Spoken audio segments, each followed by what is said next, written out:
Game day. Welcome to game day. Actually, welcome to the Krueger Show meets the John Chapman experience. We're dual streaming on a Saturday, but tonight at Levi's, the 2025 49ers season gets underway. Let's talk about what we're going to see tonight. Let's go. Pig in a Pickle brings you the Krueger Show and John Chapman on a Saturday. Let's come aboard, everybody.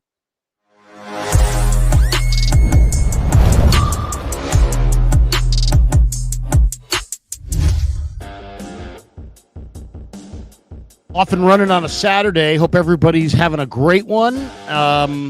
Beautiful weather, Northern California. Preseason week 1 of the NFL is underway. I watched games last night. I'll be watching games all weekend long. I'll be watching games left and right on the NFL Network.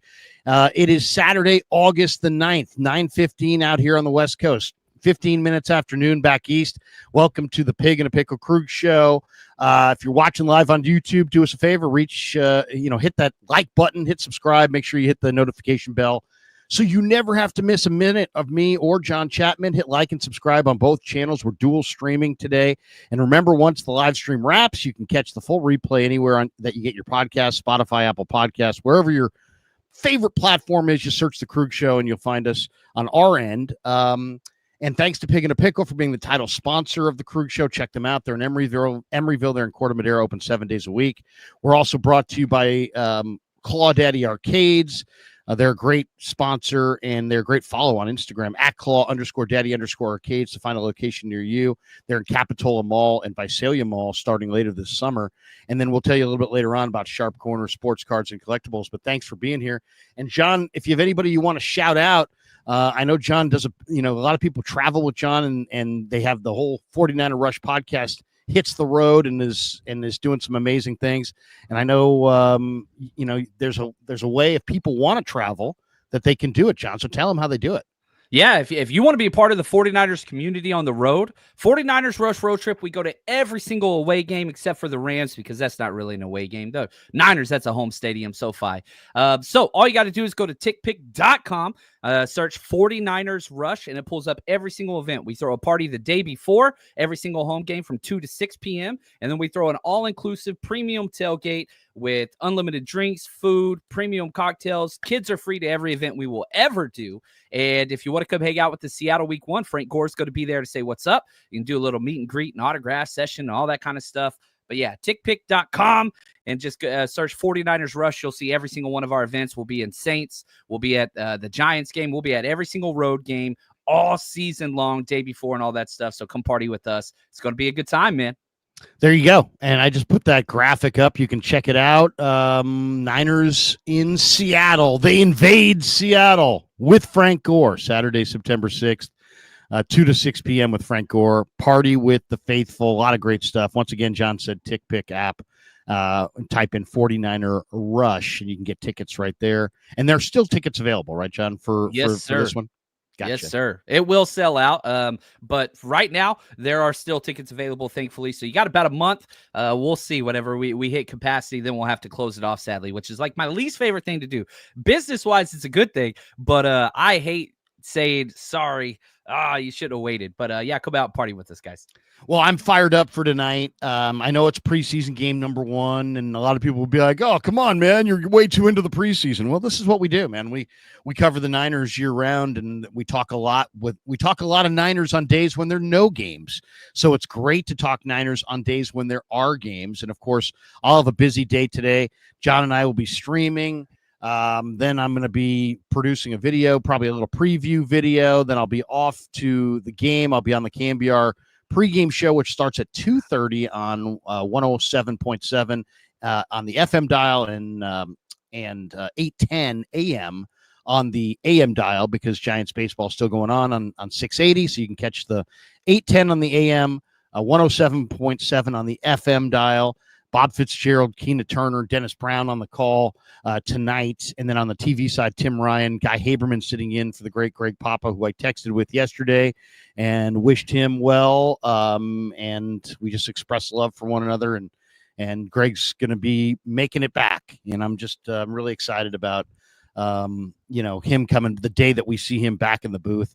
But Guy Haberman will be doing an amazing job tonight, filling in his place on the TV side with, of course, the great T-Rock, Tim Ryan. And Vern Glenn is on the sideline, I believe, on the TV side. So check that out tonight. That's on KPIX on the television side. 5:30 kick, 2:30 pregame on the radio. What are we going to see tonight? And John, to me, it's like, I've talked to NFL people for years, football people for years about the preseason and what can be gained, what can be lost. Everybody's got a different philosophy. McVay believes sit all your guys. Shanahan believes you got to build up calluses in the preseason to get through the rigors of a season. So they're different approaches. I just look at it this way, John. There's only really three things that get done in the preseason. The offense can develop a rhythm, a cohesion through just, through reps, practice reps, game reps, communication at the lunch, in the lunchroom. Offensive cohesion can develop, as offensive football is about timing and cohesion and working together. 11 guys, 11 cogs in the wheel, so to speak. Defensive football is more about energy and accountability and you want to be in the right place at the right time, but it's a lot more about effort and accountability.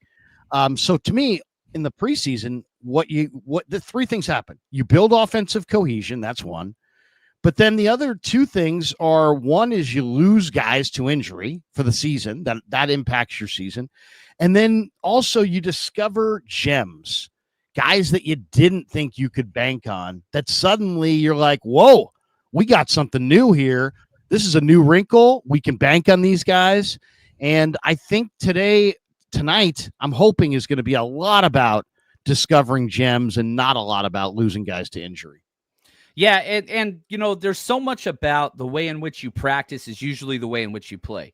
And, whenever I was back coaching, like that first, scrimmage or whatever you want to call it, or, non-conference, non-district game, you would figure out a lot about a lot of players. We could look at, Upton Stout and CJ West and Sebastian Valdez and Jordan Watkins, these rookies that have excelled through mini camp and training camp.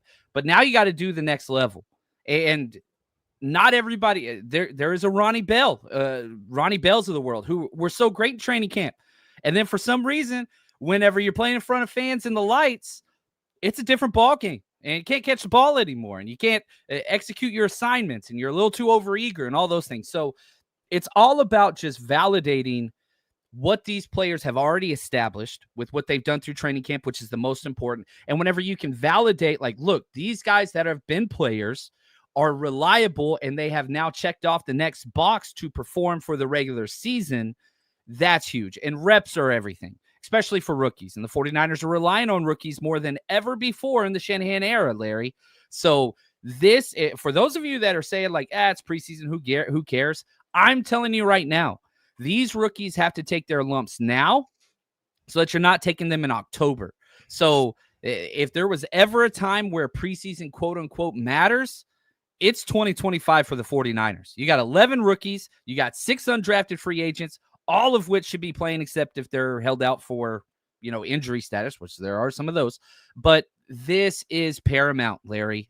Today is a monumental day with what we're going to learn about the 2025 season. It's funny. There's even different philosophies about playing rookies in the preseason. I mean, give you an example. When I was with the Cardinals, we used to have guys in our front office that believed that rookies really could only give you half a season, and that you really should slow play them in camp, not force feed them, let them learn at their own pace and ramp them up, and then you introduce them in the middle of the year and then kind of have them play more of a role as the year goes on. But every roster is different, and I don't think the 49ers are afforded that luxury this year to kind of slow play their rookies. But what do you think of that? I mean, the average college player plays 10 games. I mean, the college season might be 12 games, 13 games. You're playing 17 games in the regular season, 20 with the preseason, 23 with the with the playoffs. If you get there, I mean, we're talking about quite, I mean, we're talking about something different. I mean, there's only so many football games in a person's body. There's a big difference. And I talked to Dom Pooney this week about this. He's like, I was in shape. I thought I knew what I was doing, this and that. He's like, I got to November, Krug, and I hit the wall. I hit the absolute wall, and my play down the stretch wasn't what I wanted it to be. I'd never played that many games in my life. Yeah, it's hard. And, you look at the, regular season kickoff is exactly 1 month from today. So you have the 3 preseason games, then you have the week off, which I do love how the CBA has transitioned to, getting that full week off, like a bye week before the season. But right now is ramp up time. Yeah, you're practicing about 3 days in a row. Now you throw in, you had a day off yesterday. Now you have the preseason game. I want the rookies getting high snap counts more this week than I do any other preseason week. I understand, you've got to be careful and you've got to ration and you don't want the injuries and you don't want the wear and tear. This is the game. Week 1, preseason, where I want the rookies and those young bucks getting the most reps possible so that we have that allotment to teach through film over the corresponding the next month.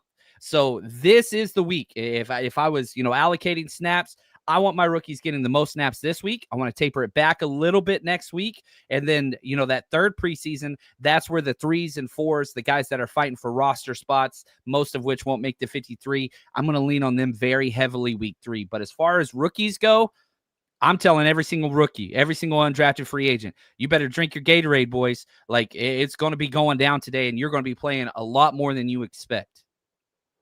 By the way, I see in the chat Invader 49er, who I haven't seen in there for a while. Invader, I have your mini helmet.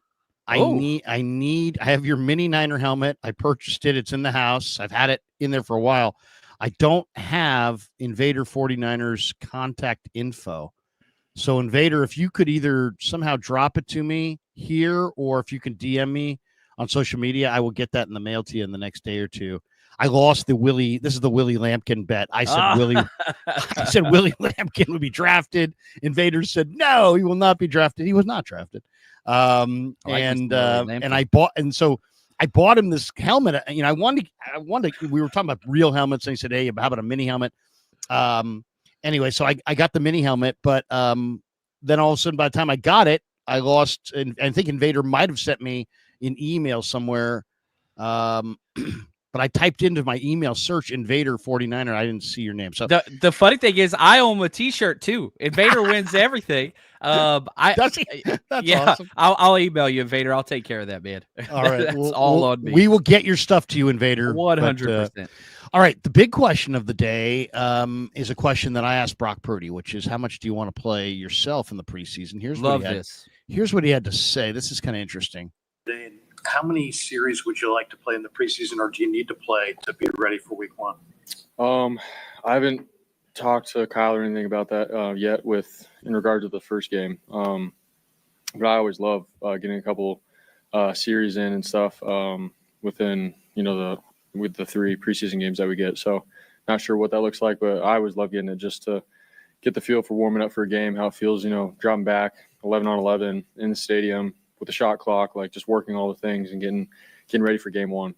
Something that I've always looked forward to actually every year. So I mean, kind of a non-answer, but he likes to play, and I get it. I don't know how you feel about this, but I personally, and I talked about this last night on Niners Nightly on the YouTube side. I have like the Niners have 6 guys that I just wouldn't play. And my guys would be Demo, Fred, Nick, Bosa, Trent, CMC, and Brock. Of that group, I might consider playing Brock just because he does probably need to. It's very important that he's in rhythm. Your quarterback has to be in rhythm. And I would say I would say I'd put a max at 5 series. 1 tonight, 1 against. I wouldn't mind him playing a little bit in all 3 games. 1 series tonight, 1 series against the Chargers. I like the idea of warming up the crowd, the whole thing, staying in that rhythm, even if it's just for a series. And then every game is a opportunity to get better. And then I would say that Raider game, maybe 2 series, maybe 3, depending on how the game goes. So I'm thinking 5 total series for Purdy. And then I don't want to see CMC, no Trent, no Bosa, no Warner, no Lenore. I'm only the guy I'm debating about are the two guys I'm debating about who would be the next on the list would be like Pearsall and Pooney. Do I play them? And I think I probably will play them. But what do you think, John? What would be your philosophy as far as, Shanahan said the starters will obviously start the game, but there'll be a number of starters that won't play. Who would be on your, sit list? So Brock Purdy is going to be tied to the offensive line. So if Trent and Ben Barch and whomever else is not playing, Brock Purdy's not playing. I'm not going to put Brock Purdy out there in 11-on-11 full contact if he's not getting the protection that he deserves. Yeah, I mean, you look at Anthony Richardson, he should have known he was hot, but dude got blown up on like the second or third play, broke his pinky and whatever else. Not saying Brock Purdy and Richardson have anything in common besides the fact that they're quarterbacks. But if you look at last year, not to interrupt you, but Brock did take a hit like that right away by Keanu Neal in that first Tampa start where he didn't necessarily see Neal and he got keyholed. So, I mean, I know you're right, though. I saw that play. Richardson, come on, man. You got the free release to the flat on the same side. And you got to know you're hot. Yeah, you got to know where your hot is. And you got to also kind of take a quick peek to see who's coming free. He seemed like totally like he was like so tunnel vision on his target, which shows how raw he is, really. Yeah, really. And so like I would tie Brock Purdy to protection. Last year in the preseason, Brock Purdy didn't play in the first preseason game. He played 11 snaps in the second and then 24 snaps in the third preseason game. So that kind of ramp up time. Now, Brock Purdy's been out there at camp for the most part, besides whatever he's having kids, which, man, that's awesome. And congratulations to the Purdy family. But I feel like he's had a good camp. But, man, that joint practice did not go well for Brock Purdy. So, like, I could guarantee you players want to play. But you heard it from Brock when you asked him. He's out there chomping at the bit, man. Let me get out there and get a series in.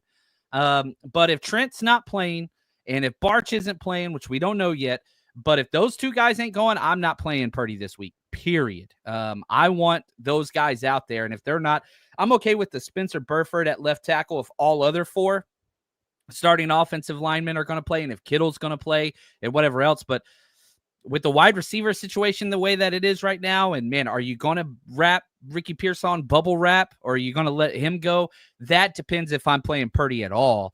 But yeah, Nick Bosa, I'm not playing. Fred Warner, I'm not playing. I don't want any of those established all-pro vets. What are they going to get at this point in their career? Maybe you let them get one series, whether that's, week 2 or week 3, but that's about it. Trent Williams, I only want him out there just to protect Brock Purdy. He doesn't need the reps. But, the established all-pros, I'm resting those guys. Here's the thing about that, too. It's like I kind of agree, kind of disagree. I mean, I do agree. I don't want to put Brock out there without the top-tier offensive line. But at the same time, it's like, he may have to get used to playing this year with some of these backup linemen. And would we want him to have some experience? I mean, he's got practice reps. I don't know. I mean, Shanahan's like, hey, I don't practice, we don't practice getting hurt. We don't practice, we don't want to practice in less than ideal situations if we can avoid it. So I get the idea. I felt that way for years. Like if there's no Trent, I don't want Purdy to be out there. But like Trent's now at an age in his career where I don't know, I want him to play at all in the preseason.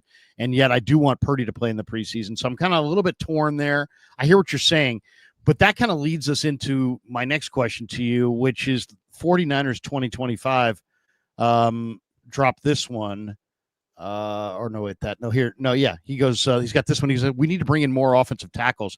John, if there's one, like, let's get you and I cover the Niners on a regular basis. You were at the practices this week. I was too.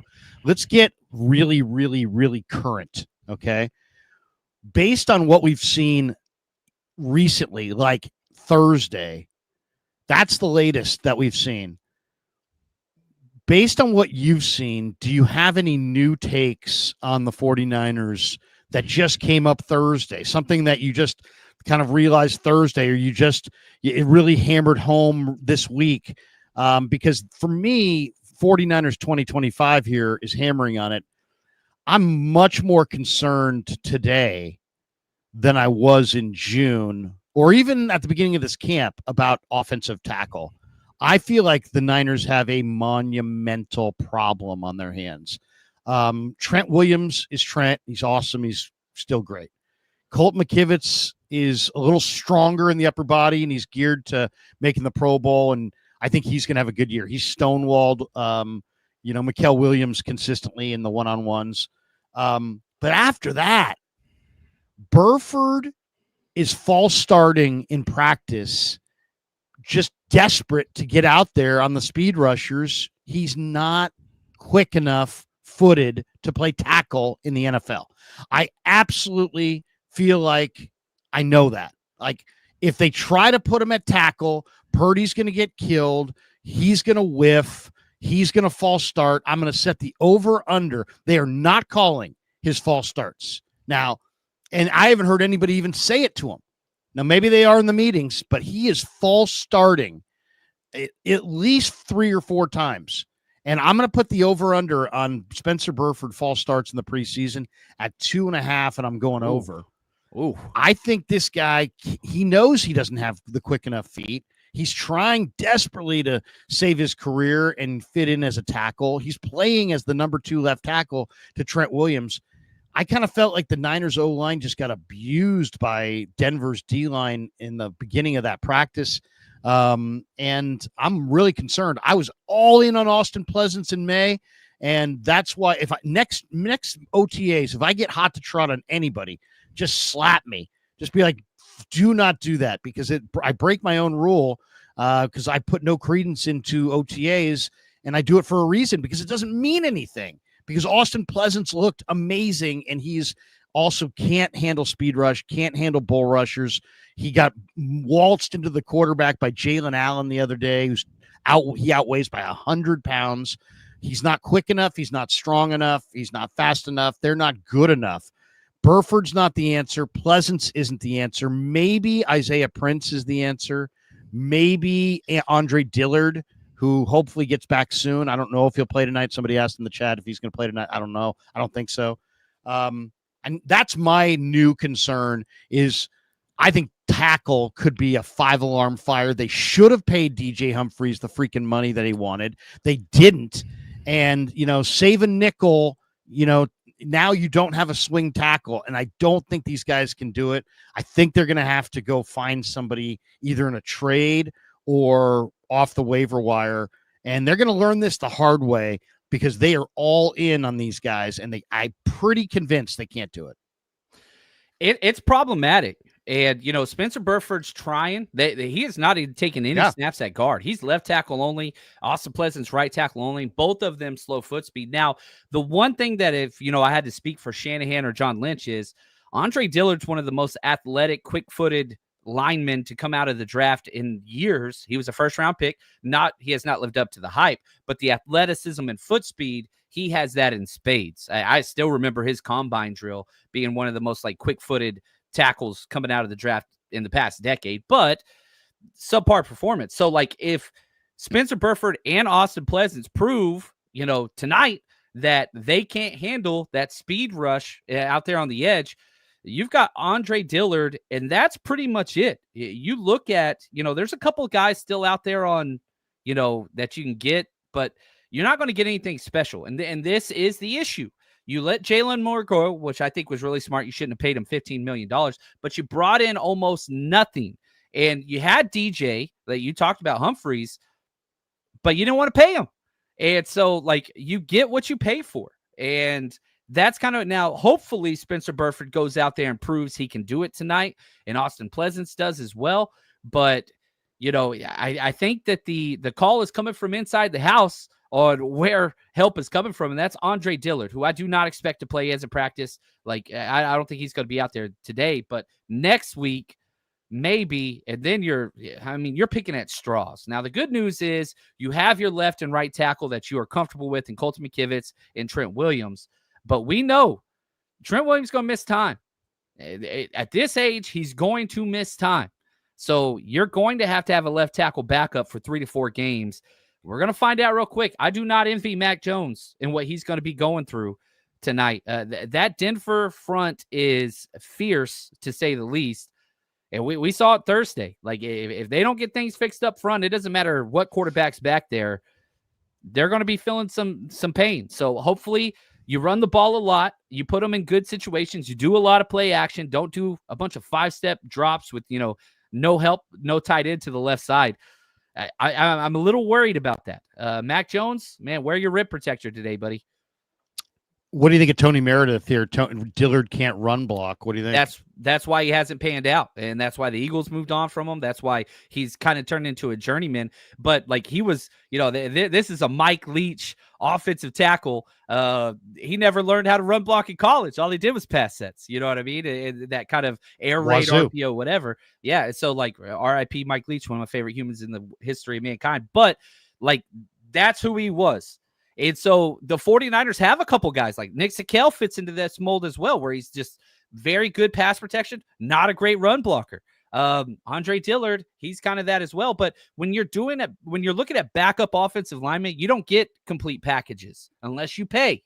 And the Niners don't pay for offensive line. They have a value budget across the offensive line on everybody except Trent Williams.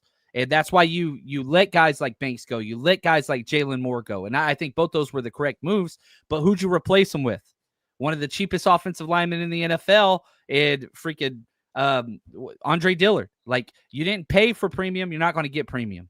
Is Isaiah Prince? I mean, he's got 36-inch arms. I mean, he's got he's got offensive tackle reach. Is he going to, he's a waist bender. I mean, I'm watching him at practice. He just bends at the waist all the time. You got to bend your knees. When I see waist benders, I think non-athletes. So, that's a kind of a concern there for me is offensive tackle. I think it's a major concern here. There's always a game within the game, right? And that's what I love about pro football. We're all seeing the game on the field, but there's a game going on off the field, and it's John Lynch's personnel department. In the same way we're going through this roster with a fine-tooth comb. Him and his lieutenants are going through their roster with a fine-tooth comb, but they're also looking for where can they get help at the cut down. And any good personnel department is going to have a pretty good assessment of the league and where the depth resides and who might shake free at the cut down that might be able to make you a better team. I'm going to show you the Eagles depth chart here because I think this is where I would shop if I were the 49ers looking for an offensive tackle. Okay, so here are the Eagles. They have Jordan Mailata and they have Lane Johnson, two future Hall of Famers there. Okay, but then if you look at their backup tackles, they have the veteran Kendall Lamb, who they signed as a free agent from Miami. And they also brought in Matt Pryor, who I think stinks, by the way. He was a Niner for a while. Yeah, he was. Gigantic guy, looks the part, tatted up and everything. He stinks. He can't move at all. So they moved him from tackle to guard. Obviously, they agree with me. They also drafted big Cam Williams from Texas. He looked good in his first game. I watched him yesterday. 6th-round pick. Then they also drafted the former Stanford and Michigan Wolverine offensive tackle Miles Hinton, who's a gigantic body in his own right. And then they also have this Laskin Vakalai, and then they got and I'm sure I butchered that. And then Holland Pierce from Rutgers, who's 6'7", 340. John, this is where I'm shopping right here. The Eagles can't keep all these guys. At some point, you're drafting for other teams when you just keep piling up the kinds of, there's going to be a bunch of guys. I would say 8 or 9 guys who the Eagles are going to cut. They're going to find their way to other teams. That's how deep their roster is this year. What do you think? This is where I would shop. I would be looking for either Cam Williams, Miles Hinton, or Holland Pierce, or even the veteran Kendall Lamb. Any of those guys get cut, and I think I might want to take a look at them. I have a feeling that these guys are probably better than Burford, better than, Pleasance, better than what the Niners have in their camp. Yeah, it's funny because the NFL picks positions from different like Shanahan running backs, Shanahan quarterbacks, like every single time they get sniped. And whenever you look at Coach Stout and what he's done at, in Philly, by far the number 1 offensive line coach in the NFL for the past decade, You get any of these guys, like, he knows what he's doing. Now, I would argue Holland Pierce, he's slow-footed. He's going to be much more like an Austin Pleasance, but you take a roll on that. If you can get him in, yeah, for sure. Do you think he could be that left tackle? I know he doesn't, zone block like you're going to want to, but man, if you just get somebody that can pass protect, and again, this is a guy that can get you through the pinch. We're not saying get Holland Pierce and start him over Colton McKivitz or anything like that. Right, yeah. But it's a flyer to boost the floor of your offensive tackle play, which I'm a little concerned about. Now, how many teams are going to play that are as good as the Denver Broncos in pass rush? That's a question. But yeah, that tackle room, the 49ers are the only team in the NFL that have not drafted an offensive tackle or a center in 3 consecutive drafts. The depth chart reflects that. One positive note on the Niner offensive line. And by the way, just looking at this Eagles depth chart, and I watched their preseason game, they have this kid here, Shunderick Powell, who played at Central Arkansas, and the Niners worked him out prior to the draft. And I know the 49ers are all about special teams this year. And Powell, I think, could really be a dynamic guy on special teams. He's a running back, but he's a return guy. And he's got 4.3 speed. I love this player, and he looked good. I think he had a 32-yard touchdown in their first preseason game. And they've got Saquon Barkley, Will Shipley, A.J. Dillon, and they also signed Montrell Johnson out of Florida as an undrafted guy. I was talking to Chase Sr., who covers the Eagles. He said he thinks they're going to go with 3 running backs, which means Shunderick Powell could easily get cut. And Shunderick Powell, you think Bergen is nice. Shunderick Powell is nicer, I think. So we'll see. That's another guy to watch for. We'll stop sharing on the Eagles depth chart there. But I do think the cut down there, is going to be a spot where the Niners, instead of being like, hey, you know what, all the good players are here, and there's nobody around. The Niners have taken this kind of borderline arrogant stance, like nobody cut elsewhere could make our lofty roster. Well, that no longer is the case. There's going to be guys cut that are going to be better than the 49ers options, and it'll be interesting to see if the Niners pivot in the 11th hour and add some of these other players who potentially could help them. All right, gems. Who do you want to see? What do you want to see tonight as far as, like, who do you think potentially is a bust out gem tonight? Because that's what I'll be looking for. Like in the regular season, John, I'll be looking at every play, charting every play. Oh, 1st and 10 from the -16. In the preseason, I don't chart every play. I basically put out a flash list, and I just keep track of who flashes, who makes who makes a play, who makes a play on offense, who makes a play on defense, who makes a play on special teams, who flashes and who makes a play. But the preseason, to me, the best part of the preseason is that it's all about finding gems on your roster that you didn't realize that you had, that you never leaned on before, that you now feel like you can lean on. So let's go right through the list here. We'll go back and forth for 4 or 5 of these each. Give me one player. If I said to you, you can only watch one player tonight, who are you going to watch? That changed my answers. I was going to go a different way. I'm going to watch 95, Larry. I'm going to watch Alfred Collins. What does it look like? How consistent is he? Does he get moved back? Can he handle the duo? Can he do all those things? I know everybody likes the huge penetration from the, defensive lineman and knocking the offensive lineman back and all that. That's not what I'm looking for. I'm looking, does he help his fellow defensive linemen and linebackers out in the run game? That's what I want to see. Can number 95 be consistent, taking up multiple blocks and just plugging the inside? That's what I want to see. So when 95's out there, that's the player I'm going to be watching. Obviously hasn't had the best, missed minicamp and OTAs with the contract issue, crossed the picket line first of almost all the second rounders, wanted to be here. Hasn't, beat writers haven't been kind to him. But whenever I was watching the joint practices, Not like he was playing bad by any stretch. So I want to see what 95 Alfred Collins, the second-round pick. We're not going to get to see the first-rounder. Mikael Williams not going to be out there. So I want to see 95, what that's going to look like. I love it. I'm gonna go with his tag team partner, CJ West. West is, I have a hard time anytime West is on the field not having my eyes on West. Here he is answering a question. This is off Kev's. He's so good behind the mic. Yeah, he's so good behind the mic. I asked him about his grip strength because to me that's what separates him. He's got crazy grip strength. Listen to what he said. CJ, where does the grip strength come from? I think a lot of people have talked about your hand strength, and the hands are a big part of your game. How do you develop your grip strength? That first starts in the weight room.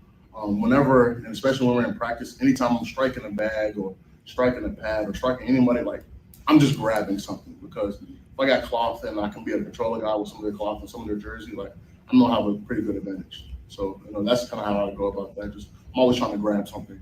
Always trying to grab shoulder pad, a little bit of jersey, because if I can tug on that and kind of pull you away, like that'll get you off balance. It sounds like it might be illegal, CJ.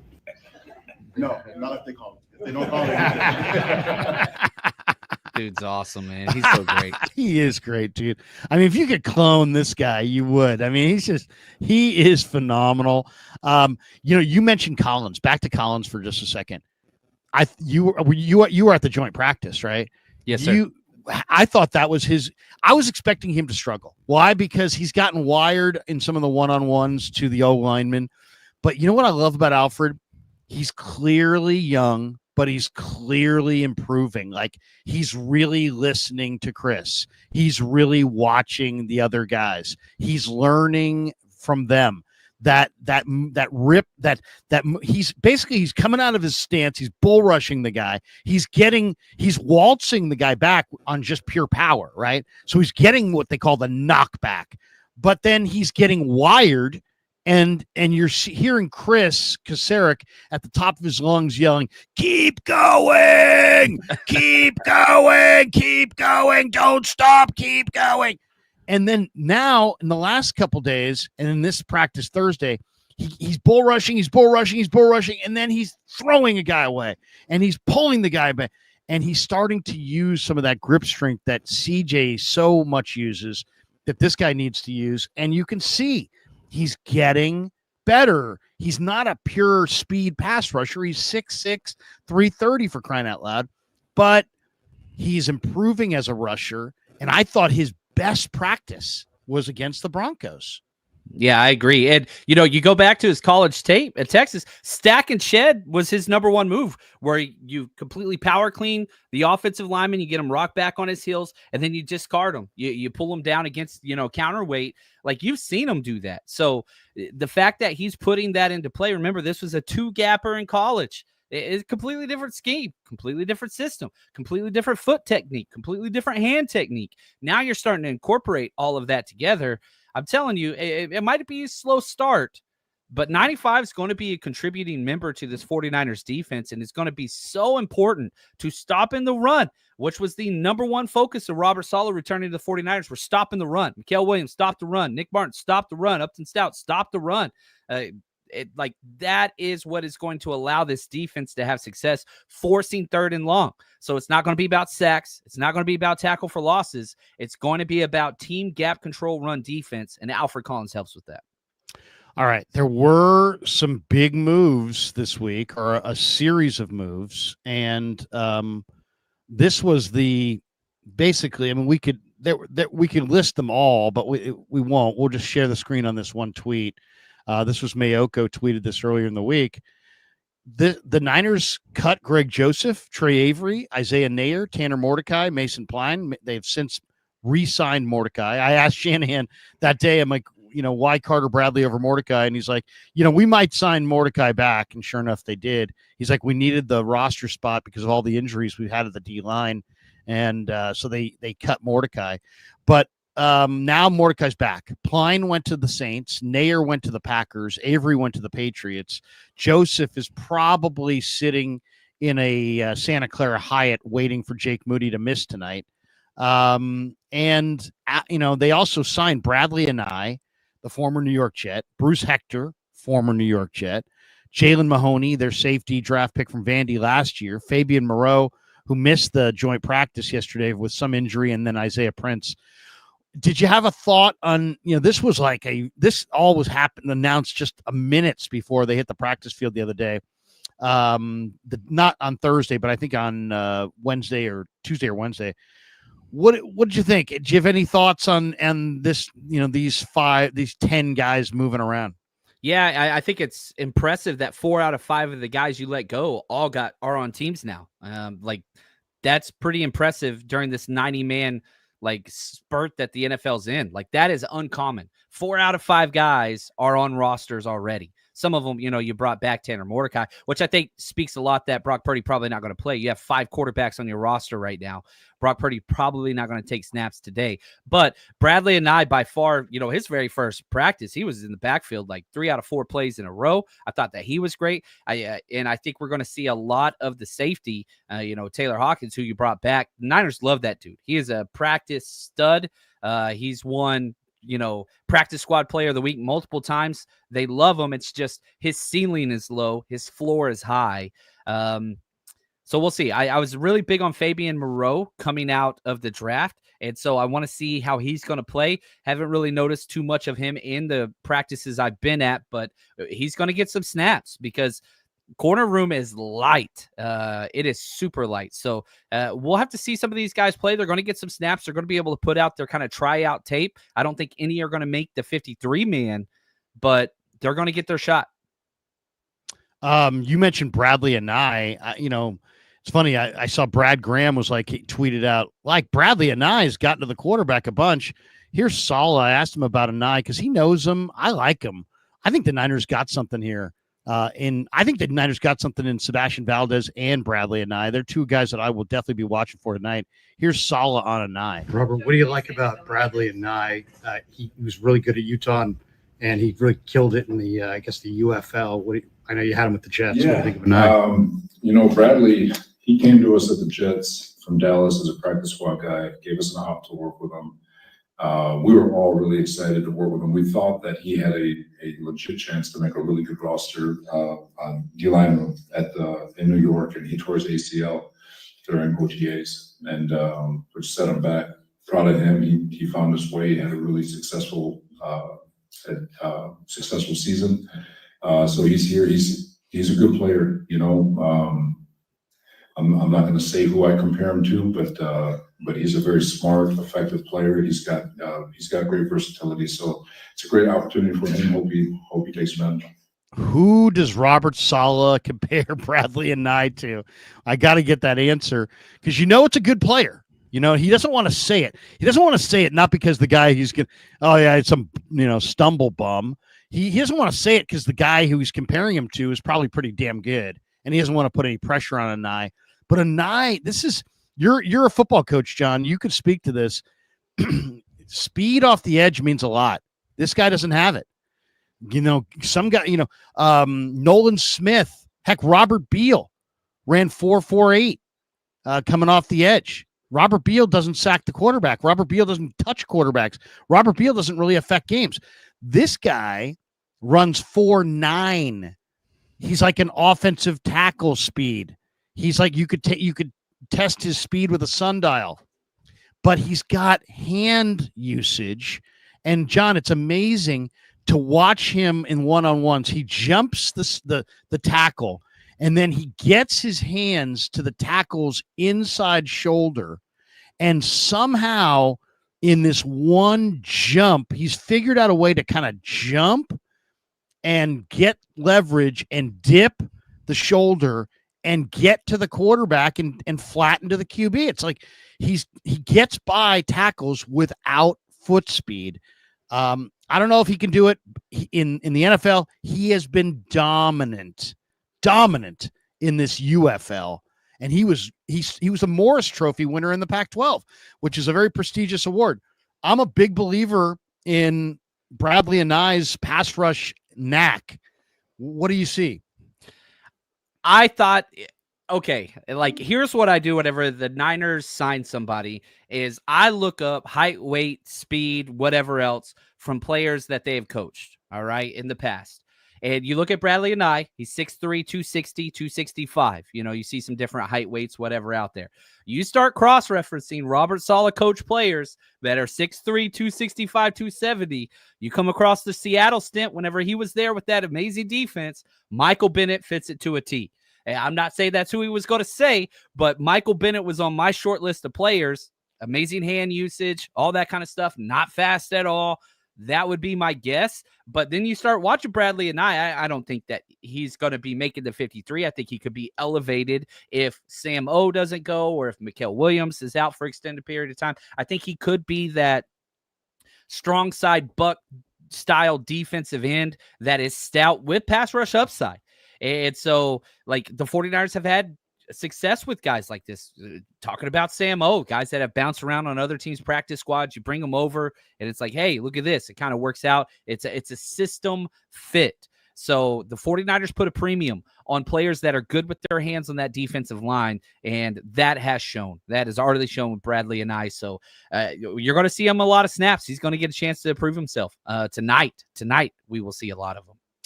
To me, when I was making my list of guys who potentially could be gems, and when I say gems, I'm just talking about guys that either weren't on the team last year that potentially could be on the team this year and potentially could be good on the team going forward.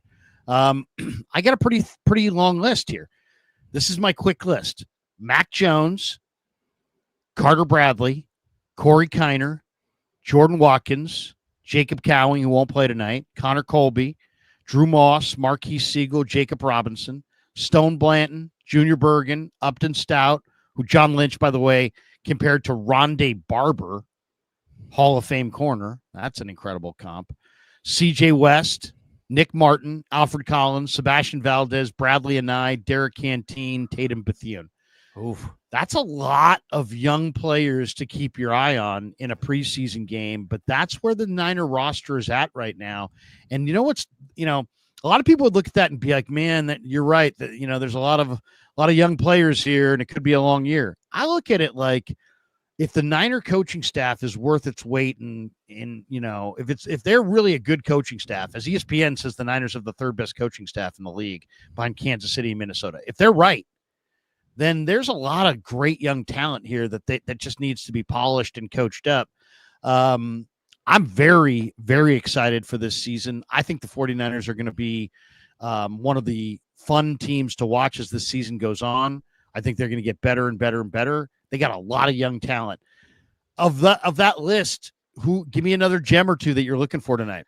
The one that you didn't, that was really high on my list, number 2, Dallas Flowers. Who I think is in the lead role for that number 3 corner spot. Darrell Luter Jr. has not looked good. I think that he's been burned nonstop in one-on-ones. He's looking at some run fits, and he's looking on special teams. Indy, I do like that. But I think Dallas Flowers and Trey Brown kind of have catapulted Darrell Luter Jr. for that spot. You remember Luter was getting snaps with the ones. He hasn't in the past week and a half. And Dallas Flowers, I think, is a guy that could be starting corner week 1. Upton Stout, once Renardo Green's healthy, I think obviously those are the two outside, Diamador Lenore and Renardo Green. Remember, Demo's not taking snaps in the slot. Like, he's not. I know he's done in the past. They're keeping him outside. And so Upton Stout, Dallas Flowers, that's kind of your, number 3 corner hybrid mix. I'm excited to see how those guys play, but number 35, Dallas Flowers, not a common name, but this dude's in line for a lot of snaps this year. I asked Gus Bradley about him because Gus brought him with him from Indy. And he's like, yeah, he's like, the first thing you notice about him is he's really got the body to play the corner. He's got great length, great strength, great ability to mirror. Great athleticism. So, I mean, there's no question. Dallas Flowers looks the part. You want to know what an NFL corner is supposed to look like? Height, weight, speed, body type. That's it. Long, strong, sinewy, fast. He's exciting. Might be the best deep cover corner, just through the practices I've been at. One-on-ones, when they run those fades and post routes, like, he does not get beat over the top. Like, he is a strider. and he's a significant player on special teams for them as well. Luter had a concussion, I believe, or at least was being checked for a concussion after the last practice. So I don't know what his status is for tonight, but that will be one. I'm a big Luter fan. I really like his body type at corner. I like the way he looks in the uniform. I like his potential. He's played a ton of man coverage. I'd hate to see them cut another up and coming corner. Coach these guys. If they don't, your personnel department liked him for a reason. Coach him, get him better. But it's now or never for Darrell Luter. There's no question about that. The other thing that jumped out in these joint practices is that Sebastian Valdez continued to kick ass. Running with the second group, man. Bravo group. He beat that. Is it Ben Powers, the starting left guard for Denver? He beat him on an early rep, and I don't know if you were too far away from that, but Valdez beat Powers on an early rep, and it was one of Valdez is trying. He's trying to be on his game, right? He's trying to up his game for Denver. Powers whiffed on him. He just went right by him.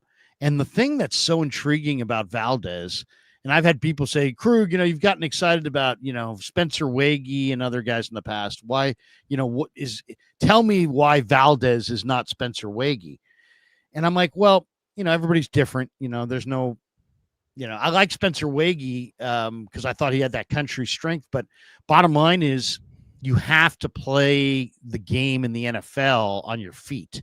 He was on the ground all the time. He was on the ground all the time. Like every play, you have to be able to keep your feet. If you can't keep your feet, you can't play in the NFL. He couldn't keep his feet. He couldn't play. Valdez is a totally different animal. Valdez is like the strongest defensive tackle.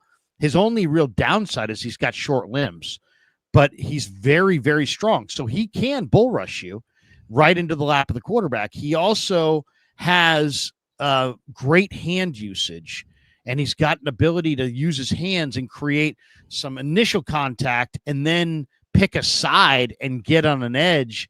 And he's really good. And I've seen him do it constantly. Now he also has some spin moves and some agility things inside where he can twist you around. So I'm looking for Valdez to continue to dominate.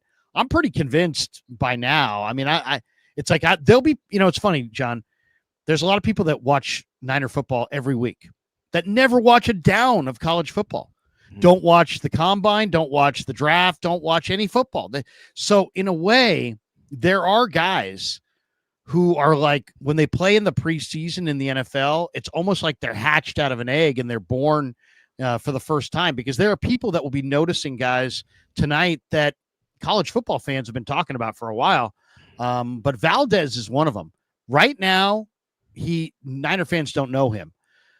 If he plays as much as I think he's going to play, and if he has the kind of production I think he's going to have, we're going to be talking a lot about him. And you'll see him, jersey number 55. And the funny thing is, he goes out there in the Bravo unit. It's Alfred Collins, 95 next to 55. There's not a bigger discrepancy in the way they're built, but they play the same position. And so with Valdez, two things. Number one was, can he overtake the other undrafted free agent defensive tackle, Kevin Givens? He tore his pec. That obstacle has been cleared. And injuries are horrible, but there is an opportunity cost to every situation. My one issue, and, I know that Sebastian Valdez can bring a lot in pass rush and, going through his man one-on-one. I did see in the joint practices him get washed down out of his run gap a few times. So that's what I'm watching. Whenever I see 55, can he be stout and maintain his run gap integrity without, being over eager, getting upfield and getting washed down out of his gap? That's what I want to see. I did see it back-to-back reps against the Broncos on Thursday. But, he has his stake, which is pass rusher. Can he provide the high floor play of not being a run game liability? The strength is there. The technique is there. Can he hold his ground? That's one of the things I want to see. That down block, can he just squat? He's short already.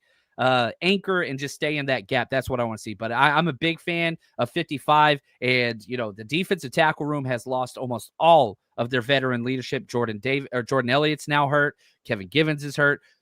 There's spots to be had. So this might be the biggest game for any player on the Niners roster. 55 might be it, Sebastian Valdez. Yeah, that would be my second biggest concern.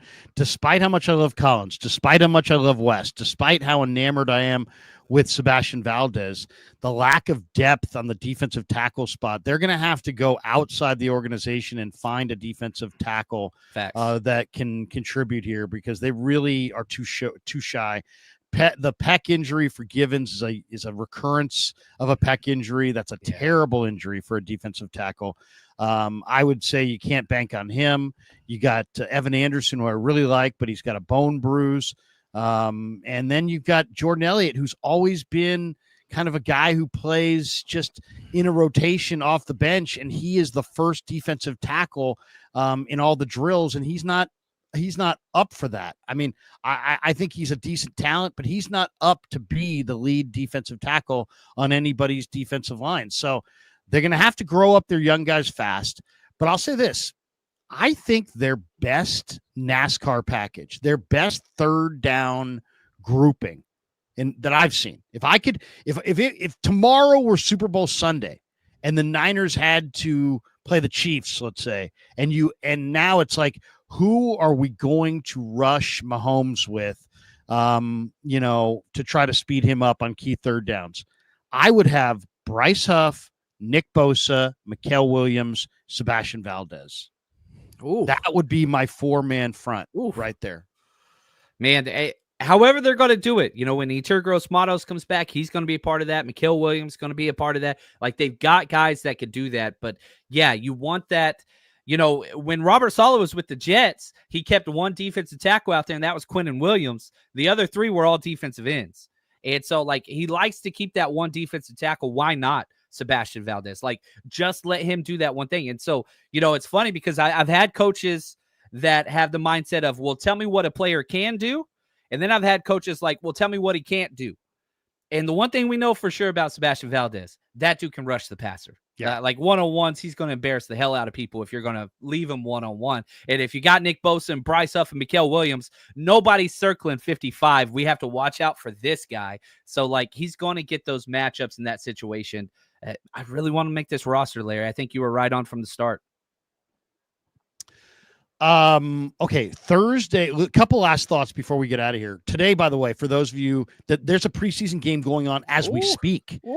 The Giants and Bills are playing right now. First quarter, no score. Larry, are you watching the game on the other screen? Are you watching the game right now? I should, because I am the guy. I spent a bunch of time last night on the couch watching NFL preseason. I will sit there and just watch it. So much. I brought my second TV into the living room yesterday. That's the football tradition. So now we got two TVs. The wife watches her show, and then I put football on mute on the other one. And so that's how we cohabitate. Well, help, happy wife, happy life. That's right. I just celebrated my 26th wedding anniversary 2 days ago, so I'm all about making Congrats, making brother. mama happy. All right. Today, though, so you get Giants, Bills, Texans, Vikings, Cowboys, Rams, Steelers, Jags, Titans, Bucks, Jets, Packers at Lambeau, Chiefs, Cardinals, Broncos, Niners tonight at 5:30. Have you seen any? Thursday we got Ravens. Ravens never lose in the preseason. I don't know what their record is, but it's gaudy. They won 24-16 over the Colts. Eagles beat the Bengals 34-27. Tanner McKee, I thought, looked really good. I don't know if you saw how much. Yeah. Tanner McKee was 20 of 25 for 262 yards and 2 starters. touchdowns. It was against the Bengals starters. He looks good. He looks really good. I thought in that Ravens game, the East Carolina running back, is it Keaton Mitchell or Keaton Mitchell? Yeah. Keaton Mitchell. Yeah. He's healthy now and doing his thing. I thought in the Seattle Raider game, the Seattle has found George Holani, the Boise State running back. And I don't know if you caught any of that, but Holani had 7 carries for 61 yards and a touchdown. He was quick, man. He was quick. He did look good. And what else? Oh, Shedeur Sanders had a pretty nice little debut. 14 of 23, 138 yards and 2 touchdowns. I will say this, though, Browns fans, before you just, Browns fans are like, we've got the next Joe Montana. And Mel Kiper's like, yes, you do. He compared him to Mel. He said Shador was the next, reminded him of his comp was Joe Montana. I was like, what are you talking about? But before you sit there and go, oh, Shador, don't forget that, Brady Quinn, Shador was 14 to 23, 138 yards. He had a 106.8 passer rating. Brady Quinn in his first game with the Browns, 13 of 20, 155 yards, 2 touchdowns, 113.5 passer rating. Let's pump the brakes on Shador. All right. It's one game, but he did look good. And what do you think that he will wind up being the starter there? There's Flacco. There's they got 5. They got a bunch of guys. They got Pickett. They've got the guy who was at Oklahoma and Oregon and Central Florida. I forget his name, but Dylan Gabriel. Gabriel, yeah. And then they've got Shador, who if Shador can continue to play like that, what I noticed is that he can move well in the pocket and he can improvise in the red zone. He's tough as hell. That's the number one trait. Like when you talk about Shador, he's tough as hell. Like he is very tough. Now, I think all those quarterbacks are going to start because I don't think that that's a very good team. I think Flacco is going to be the starter to start the season. I think you will see Dylan Gabriel. I think you will see Shador. I think you will see Kenny Pickett. I think they're going to run through the gauntlet. I don't think the quarterback of the future is on the roster as of yet. So I think you got back-to-back solid quarterback classes coming out of the NFL draft in 26, 27. And I root for everybody. I'm not a Shador fan at all, but that dude balled out. And if he can keep doing that, why not, man? He looked pretty clean. One other thing that caught my eye, the Patriots look way better. The Patriots put 48 on the Commanders. The Patriots have a quarterback. Drake May, I think, is getting nothing but better. He played very little. They also have Josh Dobbs backing him up now, the Pastronaut. But their third string quarterback is a guy named Ben Woolridge, who's a Pleasanton kid.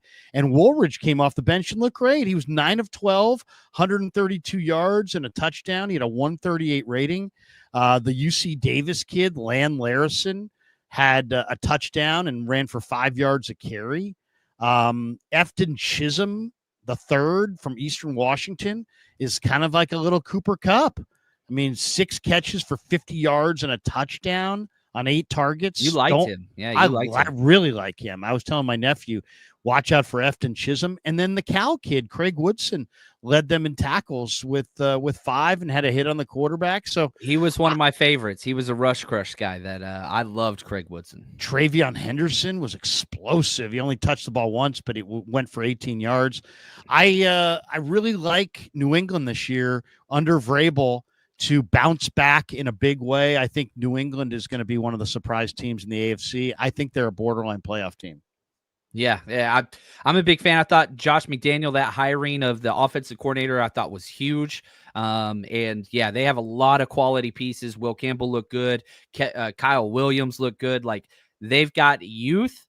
We'll see if it comes together. They're going to have some bumps and bruises, but I'm with you on Drake May. He was my number 2 quarterback in the draft last year. Obviously Jaden Daniels, but I think it's Jaden Daniels, Drake May in that quarterback draft class from last year, just after 1 year. We'll see how it pans out, but I think that they have their kind of future planned out for sure. I'm big stock up on the Patriots, and I hate the Patriots, but yeah, they put together a solid roster. Let's hit our supers. We'll get out of here. And we got the big finish, one major question for you on the way out the door. Let's go with this one. It's not a super, but 49ers says, anyone know if Dillard is playing today? No. He hasn't practiced. I don't think they're going to put him out there. Eric Bochniars. Did I butcher that? That's an awesome name.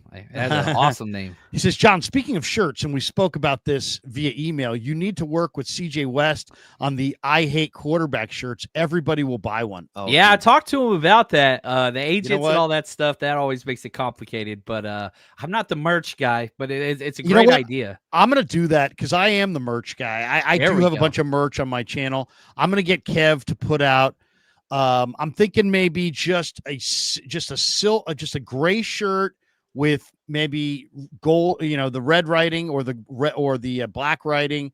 I hate quarterbacks, and maybe CJ West, maybe West on the back with the number. That's clean. That is would be clean. That would be clean. I got to see what that would cost. I get Kev on that as soon as he gets back from outside lands, and sobers up, we'll get Kev on it. Eric says, agreed, fellas. All of a sudden, offensive tackle is a nightmare in our biggest area of concern. Not paying DJ Humphreys definitely is going to come back to bite us in the butt. Yeah, I really, to me, the biggest, I don't have the biggest concerns, but my major concerns, defensive tackle, offensive tackle. Yep. I put corner right after that one, but yeah. Yeah. Mr. Shador Sanders is in the chat. Not too bad yesterday, but could have done better. C+. Oh, wow. Mr. Shador's there. I'll take it. I like that. Hey, and I like the fact that Mr. Shador is spelling Shador correctly. MSQ, last week he was SHEU. I'm like, if you're going to be Shador, maybe spell his name right. But we're joking, Mr. Shador. MSQ says, sorry for making you mad yesterday about JJ Krug. Oh, no, you didn't. Dude, if I'm mad on a stream, it's make-believe mad, unless there's somebody that I'm truly yelling at.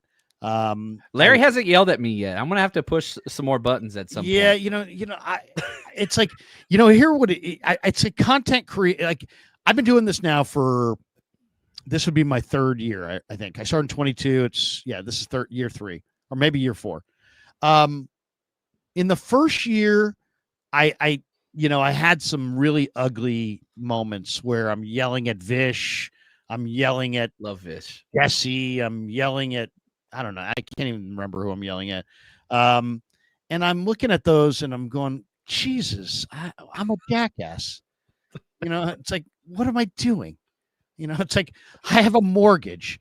I'm a father of 4, for crying out loud. I pay car insurance on like 7 vehicles. I'm probably closer to having grandkids than I am to having my last kid. I can't be yelling at college students, on YouTube. So I kind of made an evaluation that I'm not. It's not that I'm not going to yell, because I'm passionate. I'm very passionate, and believe me, as the season goes on, there'll be something that we disagree on, and we'll dig in our heels. But you know what? I only stream with people I like and people I respect. And Same. And I just don't want to get into it with people I like and people I respect. I'm more about long-term relationships and helping everybody get what they want out of this. So I'd rather John come on here and promote what he's got going. I'd rather go on with him and promote what I got going. I'd rather, you know what I mean? I'm kind of graduated beyond I'm going to yell and scream at people. And at the end of the day, we're all doing the same thing, but we're all doing something totally different. And that's the beauty of this thing. It's like my coverage is different than Grant's coverage, is different than your coverage, is different than Lombardi's coverage, is different than Barrow's coverage, is different than Mayoko's coverage. Everybody's got different coverage. And that's the beauty of this. That's the great thing. I love the fact that Grant and me and Dave and you, we're all in the same lane, but different lanes. And it's kind of like, you go to Baskin & Robbins. It's not, hey, welcome to Baskin Robbins. It's one flavor. It's 31 flavors, right? And so I kind of feel that's what makes the best. So I guess I'm not the yeller and screamer that I used to be. But we love you, Larry. You make our lives better, man. Really appreciate it. Go to hell, John. Oh yeah, there it is. you former Texas, get out of my state. Get out of my state. No. Duncanville, baby. I'm representing Texas as we speak. There we go. You carpetbagger, get out of here. All right, there you go. James Foster says, Krug, you're a beast, man. 49er content machine. Thank you, Unreal. man. Unreal. Thank you, man. Do. Been working hard this week. Just because I feel like I've had a long day, and then Kev says, hey, Dad, I think I need more content. Oh, great. Jake Moody's in the chat. He says, game day. How's Money Moody going to do today, guys? Last time when the lights came on, it didn't look good. And this was the start of the season where it didn't go well. And I was at that 49ers preseason game and a lot of laughing in the crowd and whatever else. I hope he does well. I want nothing but the best for him. And it's the best for the 49ers if he performs. But again, he's one of those guys when there's any type of pressure whatsoever. I hope he does well, though. He's had a good camp so far.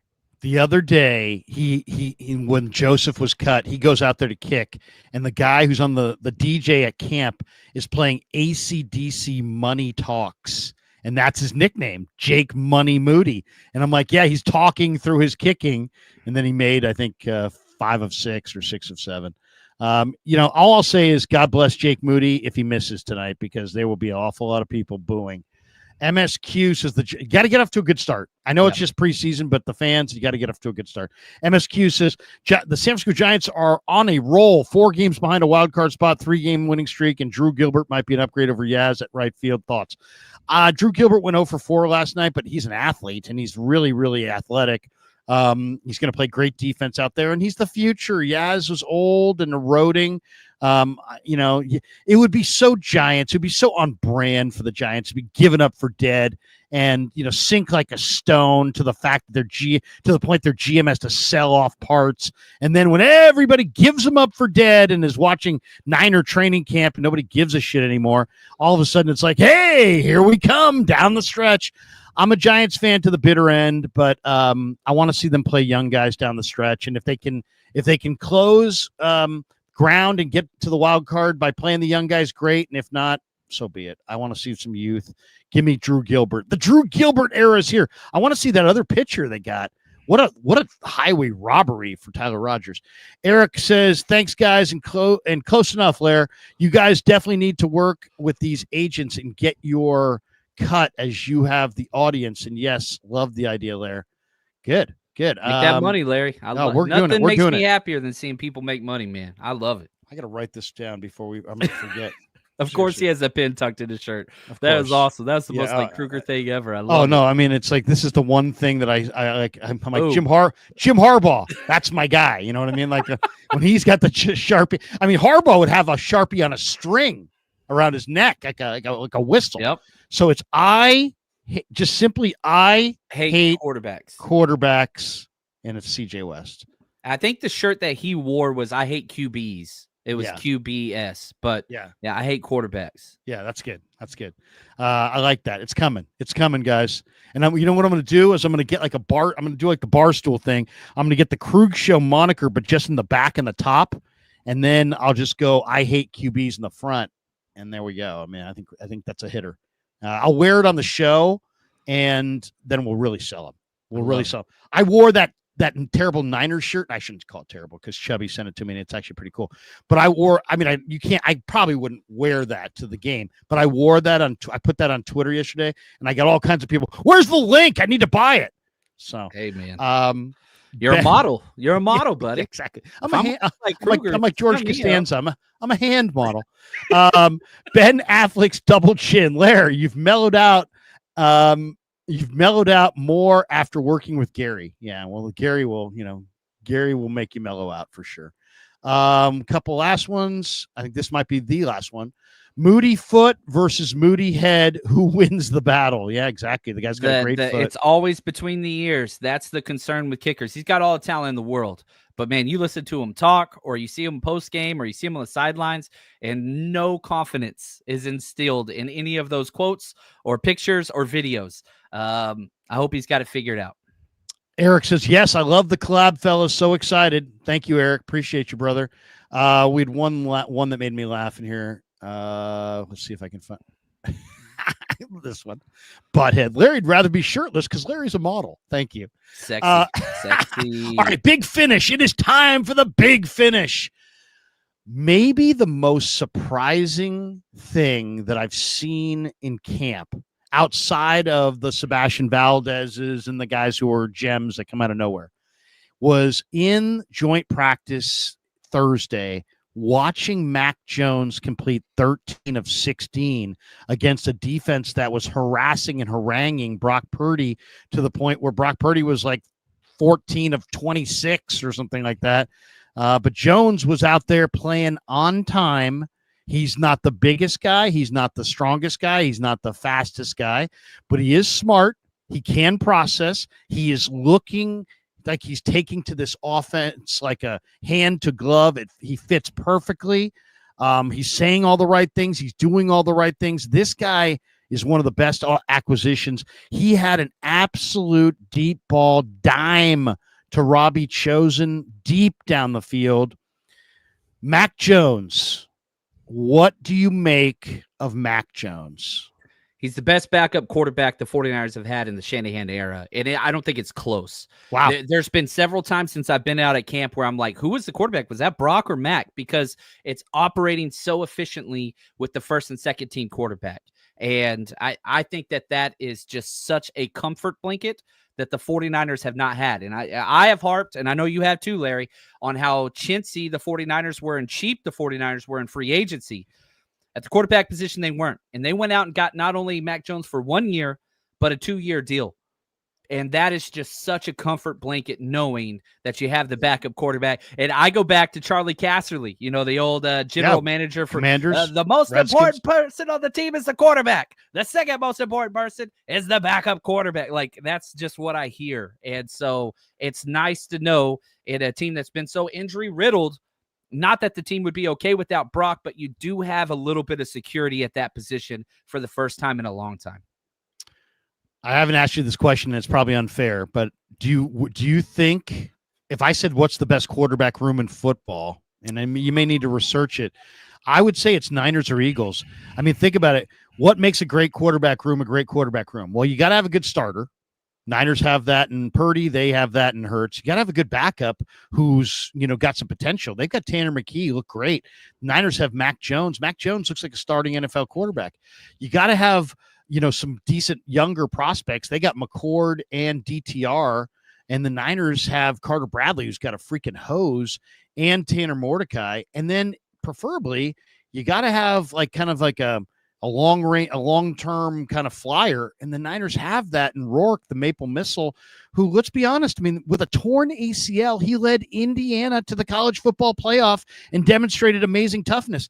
I will take the Niners and Eagles quarterback rooms. I mean, I know Kansas City's got Mahomes and Minshew, so they're really geared to win right now, and they've got another guy named Khan who's really athletic. So Kansas City's pretty good too. But I'll say this, I love the Niners quarterback room this year. I really do. I think it's great. Most confidence I've had in it since, I started this in 2017.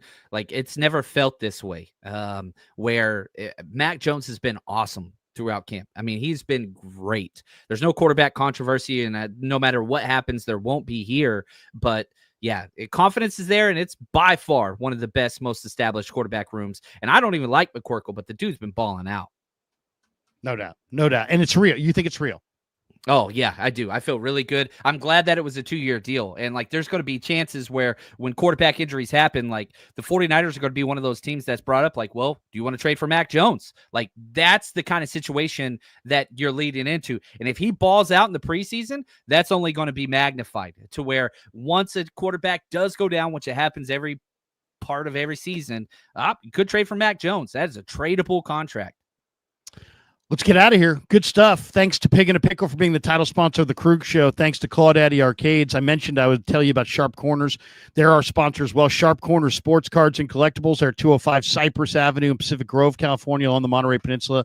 My good friend is Anthony Catania. He'll be there tonight. 831-521-5264. And he's a great follow on IG at Sharp Corners 831. On the gram. And one more time for those of you who didn't hear us off the outset, Niners are invading Seattle, and John is traveling up there, and Kev and I are talking about maybe trying to get up to week one Larry. Seattle. We definitely going to travel a little bit this year. We're not sure exactly where we want to go. I got to kind of coordinate it with my youngest son's football schedule, because there's nothing I love more in life than watching my boys play football. Or play sports, period. Or, my kids play sports. My daughter ran track. My middle son played baseball exclusively. But there's something about watching your son play football that's both scary and exciting at the same time, because you're worried about their health and them staying healthy, but you're also really excited for them. So anyway, but we'll have to see if we can make it to this one. But everybody, there it is. Tick Pick app. Type in 49er Rush. There's still tickets available.